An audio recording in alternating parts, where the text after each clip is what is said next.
China's economy is in serious recession, and local governments are heavily in debt. To increase financial revenue, the government has arbitrarily collected fees from people, leading to countless fines of thousands of yuan, unpaid wages in state-owned and private enterprises, unemployment, and widespread bankruptcies.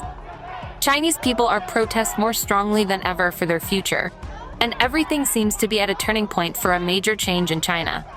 During the week from July 2 to 9, as the third plenary session of the 18th Central Executive Committee was about to take place, the CCP increased efforts to maintain stability, leading to tight security everywhere.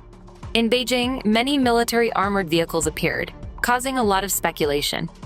However, a large number of rights defenders still took to the streets to fight for their rights despite the pressure. In Luoding, Guangdong, sanitation workers went on strike to demand wages and social security. In Ningbo, Shaoxing, and Wenzhou, Zhejiang, workers launched rights protection actions because their bosses laid off employees in disguise and owed wages. In Fujian, Gansu, Liaoning, and other places, farmers held protests because the local government demolished their homes without proper resettlement and provided poor-quality resettlement housing. In Shanghai and Hubei, investors of Xi'an Wealth and Yongbida held rallies to recover their investment funds. In Hebei, Hunan, Liaoning, and other places, there were also many incidents of homeowners' rights protection being suppressed by the police. Workers. In Luoding, Guangdong, on July 12, more than 100 sanitation workers in Luoding City, Yanfu, Guangdong, went on strike collectively due to being owed 4-month wages and 1 month social security. In Yancheng, Jiangsu, on July 12, Runyang Photovoltaic Technology Company Ltd. in Jianhu County, Yancheng, Jiangsu Province, laid off employees in disguise with low wages to evade compensation, triggering a collective strike by workers. The local government dispatched police to the scene and snatched a worker's mobile phone. Jiangsu Runyang New Energy Technology Company Ltd. was established in 2023 and specializes in the research, development, manufacturing, and application of solar monocrystalline PERC cells. In Zhongmen, Guangdong, on July 11, the boss of Xinhui Wood Industry Company Ltd. in Xinhui District, Zhongmen, Guangdong, ran away with the money, and hundreds of workers and suppliers gathered at the factory to demand wages and payments. Xinhui Wood Industry Company Limited was established in 2021 and is located in Xinhui District, Zhongmen City, Guangdong Province. The legal representative is Qiu Changzhong. In Zhejiang, Shaoxing, on July 12, in Qiqiao District, Shaoxing, Zhejiang, the boss of Dongsheng Printing and Dyeing Company Ltd., which was facing bankruptcy, forced employees to resign voluntarily with low wages to avoid compensation. After the employees blocked the door to protest, he colluded with the police to arrest the employees. The factory has a different explanation every 2 days. At first, they said in the morning that they might go back to work in the evening after receiving notice. In the afternoon, they said that they couldn't open the door and asked everyone to write a resignation report. The employees asked for an explanation, but they just perfunctorily dealt with it. Today, they asked employees to resign in disguise, 70 yuan a day, clocking in the morning and evening, asking for an explanation at the door, and the police station took people away. Tell me, what can you do with 70 yuan a day now? We all come out to work and have parents and children to support. In Wenzhou, Zhejiang, employees strike collectively after the shoe factory owes wages for 2 months. From July 12 to 13, the boss of 5-Star Golden Shark Industrial Company Ltd. in Ubei District, Wenzhou, Zhejiang, did not pay wages for 2 months, and the employees went on strike collectively for 2 consecutive days. In Ningbo, Zhejiang, on July 12, workers at Tian'an Electric Group Company in Xiangshan County, Ningbo, Zhejiang, blocked the factory building to protest the company's refusal to compensate workers after bankruptcy. According to workers, the company has currently stopped paying wages and social security. Ningbo Tian'an Electric Company Ltd. was established in 1969. It was formerly the state-owned Xiangshan High Voltage Electric Factory and was converted into a joint stock enterprise in 1994. Farmers. In Fumeng, Liaoning, villagers blocked the road to protest the withholding of land benefits. On July 8, in Xiguan Village, Fumeng County, Fushan, Liaoning, villagers launched a rights protection action because their monthly land benefits of 800 yuan were withheld, blocking traffic near the village. In Min County, Gansu, villagers went to the county government to protest against the increase in resettlement housing prices and were suppressed. On July 10, in Lijiazhuang, Shili Town, Min County, Dingxi Gansu, Shili Town Secretary Yang Zhenming suddenly changed the villagers' geological disaster relocation houses into commercial houses and increased the price by more than 300,000 yuan. When the villagers went to the Min County government to protest, they were suppressed by the police and many people were arrested. Min County Shili Town Political Secretary Yang Zhenming covered the sky with one hand. The geological disaster risk avoidance relocation houses were renamed as commercial houses. He used the people's money to build houses. When the houses were half built, the price suddenly increased by more than 300,000 yuan. The originally poor families made us ordinary people even worse. Many people came to the village today, and the police arrested villagers. Spread positive energy. In Xi'an, Shanxi, on July 13, in Dongjia Group, Tunliu Village, Zuyang Township, Lintong District, Xi'an, Shanxi, the local government expropriated the village but refused to resettle the villagers due to the construction of a high-speed railway. After the villagers launched a rights protection action, the local government sent police into the village to arrest and beat the villagers. In Fujian Fuzhou, 200 villagers defend their rights again after resettlement housing turned into shoddy housing. On July 10 and 12, about 200 villagers in Jidiao Village, Pingtung County, Fuzhou, Fujian, launched rights protection actions twice and sat in the Pingtung County Petition Bureau to protest that the resettlement housing they had waited for 11 years had turned into shoddy housing. Xi'an community, a resettlement housing in Pingtung County, was found to have serious quality problems such as suspended load-bearing columns, cracks in the ceiling, and water seepage in the walls. As a result, 4 years after delivery, most villagers still dared not move in. During this period, the villagers had launched many rights protection actions, but no one paid attention. Students and teachers. On July 11, Mingguri Senior High School in Shenzhen, Guangdong, announced its closure without making arrangements for the students' whereabouts. Some students and parents gathered at the school to protest and demanded an explanation. In Nanchang, Jiangxi, on July 9, more than 100 former private, substitute, and kindergarten teachers from various districts and counties in Jiangxi went to the Jiangxi Letters and Calls Bureau to defend their rights and demanded that the government address their pension problems. Parents. In Guangzhou, Hebei, parents blocked the school gate for days and demand a refund of tuition fees. From July 8 to 9, after Taihang Middle School in Guangzhou County, Qingtai, Hebei, was converted from private to public, parents blocked the school gate for 2 consecutive days, demanding that the school refund the tens of thousands of yuan in extra tuition fees. In Huizhou, Guangdong, on July 12, in Zhangkai High-Tech Zone, Huizhou, Guangdong, due to the local government's requirement for non-local students to withdraw from Social Security and return to their hometowns to study, some non-local students and parents launched a protest and pulled banners to block the talent building. Investors. In Shanghai, Xi'an wealth investors were put under house arrest and starved during rights protection. On July 12, investors of Xi'an wealth gathered again at the Shanghai Public Security Bureau Economic Investigation Corps, shouting slogans such as "Xi'an is a fraud, we demand a case to be filed," and demanded that the Public Security Bureau file a case. This is the latest round of rights protection actions initiated by investors since Xi'an's collapse in December last year. As in the past, investors were suppressed by the police during Friday's rights protection actions, and all investors who were defending their rights were forcibly escorted to Fengxian district for house arrest.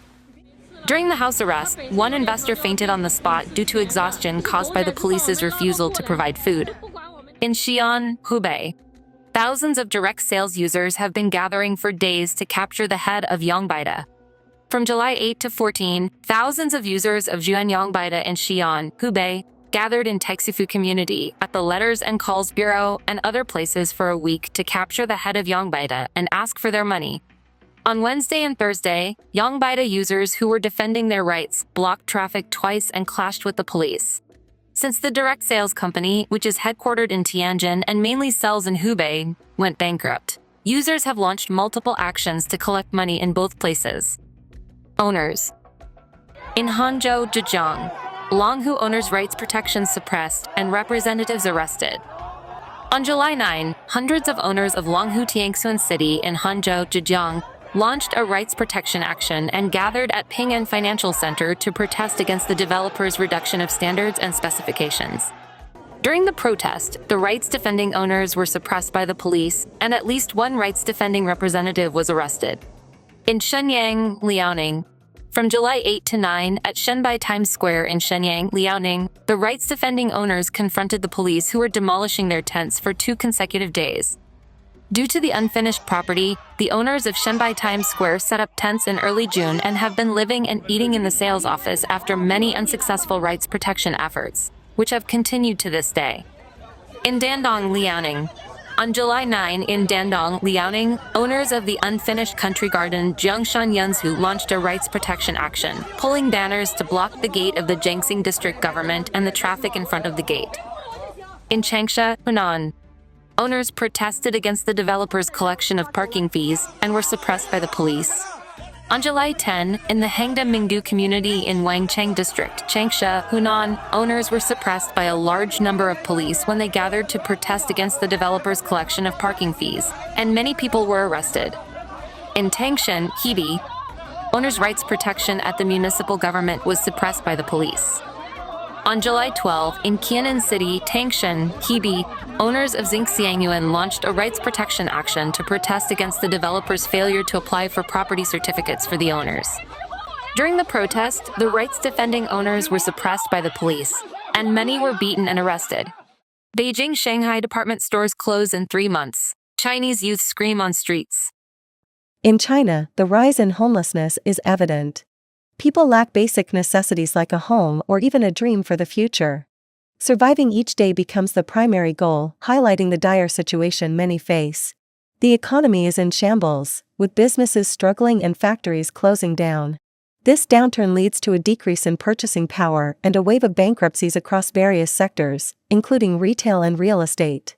Amidst this turmoil, individuals find themselves without a stable income, resorting to temporary jobs just to make ends meet. The term skilled individuals is used mockingly to describe those who wander the streets in search of work. These individuals, often without a fixed address, perpetuate a cycle of poverty, unable to escape the downward spiral. For those living on the streets, life is a constant struggle.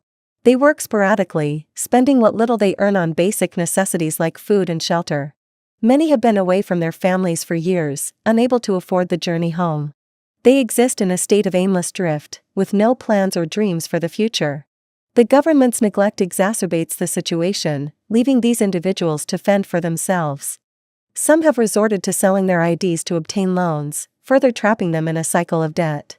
Despite their resilience, the lack of support and opportunities pushes them deeper into despair. How dire is the situation for businesses in the city? Let's examine the state of shopping malls in Shanghai. It's strikingly deserted in this vast mall. The only occupants are the sales staff. This image of a Shanghai shopping center was captured by a delivery person. There's a distinct lack of consumer activity. Not only is foot traffic virtually non-existent, but numerous products are also being offered at discounted prices, and the whereabouts of store attendants are uncertain. Even apparel and shoe stores are devoid of patrons. The individuals behind the video, these potential customers, are simply not engaging in spending. Women's clothing sales have plummeted, indicating a diminishing female consumer base. Consequently, the male consumer demographic is even further diminished. A prominent brand outlet sits vacant. Even dining establishments are reliant on sporadic takeout orders. Additionally, there are several storefronts available for rent, with owners hoping to recoup losses and stem financial hemorrhage. Retail activity in Shanghai is on a decline. Video footage from the CCF Shanghai International Daily Necessities Spring Fair shows a noticeable lack of visitors and buying activity. Even the once vibrant 818 Plaza on Ning West Road is now empty, with ground floor shops abandoned. This is surprising considering its prime location near the bustling Miaoming North Road pedestrian street and opposite the famous Wangjiasha Hongyi Automobiles flagship showroom. Some remnants of Hongyi logos can still be seen on the walls. Hongyi, an electric vehicle brand under the Evergrande Group, faced challenges due to Ever's financial troubles and delays in Hyundai's production, leading to a bleak market outlook. Questions arise as to why such a prime location remains unoccupied. Additionally, all shops on the second and third floors of the mall are closed, with the fourth floor mostly vacant except for a hair salon. On a typical Thursday afternoon, salon employees are seen lingering in front of the store. The closure of department stores in Shanghai has raised concerns about the city's economic downturn. On February 5, 2024, Shanghai's iconic department store, Shanghai 600, announced its closure. Locals lament the changes in the retail landscape as other stores like Pacific Department Store, Plaza 66, and Oriental Department Store have also lost their former glory. Many shops have shut down following the pandemic, signaling the end of the bustling atmosphere in historic Suzhou. Reports suggest that Shanghai 600's employees are being laid off, with owners and managers disappearing after settling final severance payments. Additionally, Giordano Ladies, a high-end women's clothing brand under the Hong Kong fashion group, closed its Shanghai Gonghu Plaza store on March 26 after a decade of operation and several relocations. Shanghai's economy is struggling because foreign investment has decreased. A report by the Financial Times says that China, especially Shanghai, is not as appealing to foreign businesses anymore. This is because of strict policies like the Zero-COVID rule and laws against espionage. As a result, many foreign companies have left. A recent survey by the American Chamber of Commerce in Shanghai, which has 325 member companies, shows that only 52% of them feel positive about their business future in China over the next 5 years. This is the lowest level of optimism since the survey started in 1999. Despite hopes for a better year in 2023, business confidence has actually gone down. Both local and foreign companies are reconsidering their investments in China. The decline in the department store industry is not just happening in Shanghai. In Beijing, the Contemporary Mall closed down in December 2023 after being open for 28 years. Located in a prime area near universities and business districts, the mall faced challenges due to changing consumer preferences. As a response, the old department store decided to undergo renovations. In the year 2024, there has been a notable increase in the closure of supermarkets, particularly affecting the traditional large-scale markets. This trend underscores the formidable obstacles confronting the industry: a sluggish economy resulting in reduced consumer spending, heightened competition from new market entrants, and established stores grappling to adapt to evolving consumer preferences. The retail sector in China has borne the brunt of the pandemic, compelling the shutdown of numerous long-standing department stores.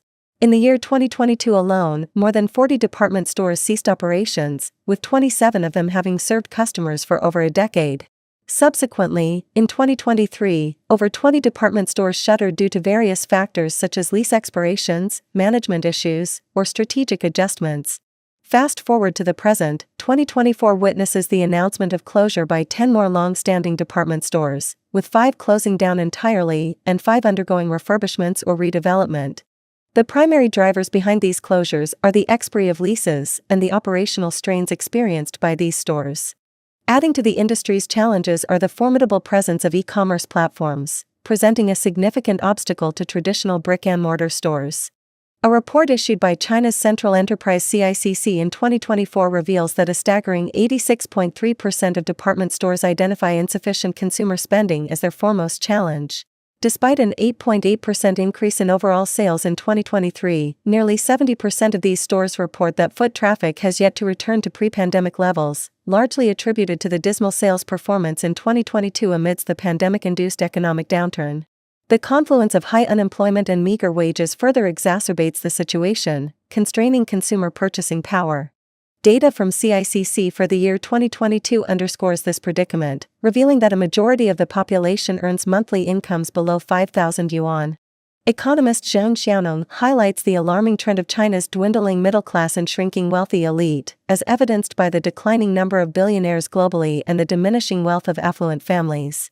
Zhang Xiao's research unveils the stark reality of China's impoverished middle class, burdened by an average debt of 2 million yuan per household. With a staggering 84% of the population categorized as impoverished, the government's policies, predominantly focused on bolstering manufacturing and domestic demand, fail to address the pressing needs of the populace. This lopsided approach risks perpetuating a cycle of borrowing and debt repayment, further exacerbating the economic woes. Despite grappling with inflation, China grapples with deflationary pressures stemming from subdued consumer spending, further compounded by the reluctance of consumers to make purchases amid falling prices. This challenging economic landscape has profound implications for businesses, impeding their ability to move inventory and impacting factory operations. Commentator Yuan warns that China's economy teeters on the brink of crisis, cautioning against the government's insular decision-making approach. Without a comprehensive understanding of the prevailing economic realities, China risks facing widespread social unrest in the near future.